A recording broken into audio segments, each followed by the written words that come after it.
Okay, today we're going to look at a bicep crush from the guard and some follow-ups to that. So I have Nick inside the guard, and what I want to do first, I have his hand in his arm at the elbow and his hip.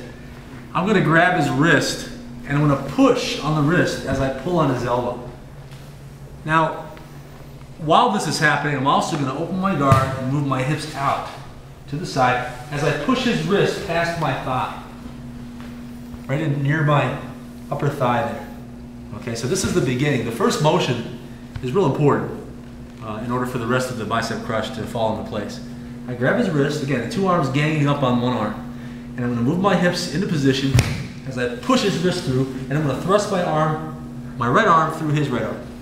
It's very important to use this one, not this one.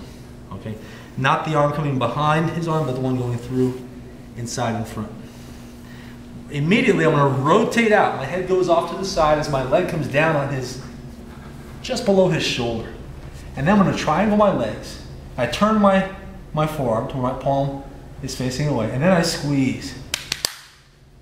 And that puts a very tight bicep crush on that right arm. So looking at this again, and we're doing it slowly, but actually in real time, which I'll show in a moment. You can pull this off pretty quickly before he has a chance to react.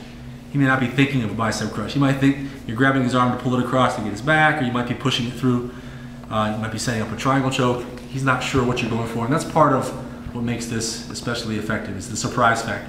So here again, I have his head in his arm, and then I grab the wrist and I move my hips out as I push the arm through, and then I thread this arm through as I rotate out to the side, and I triangle.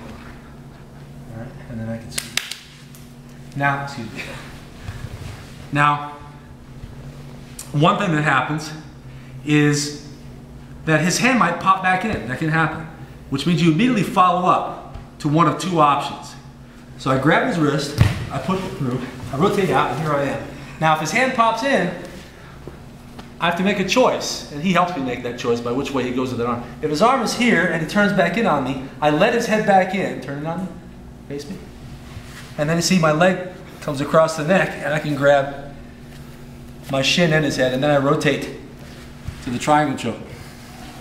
Now another thing that can happen, let's move out here,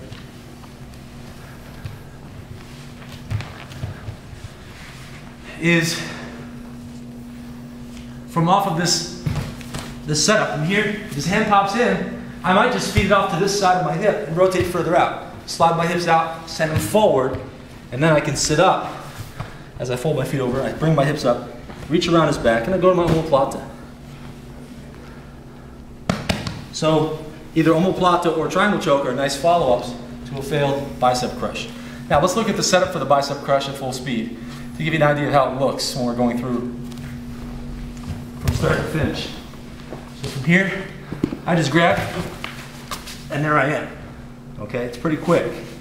There's two movements of the hips. There's one, and then two.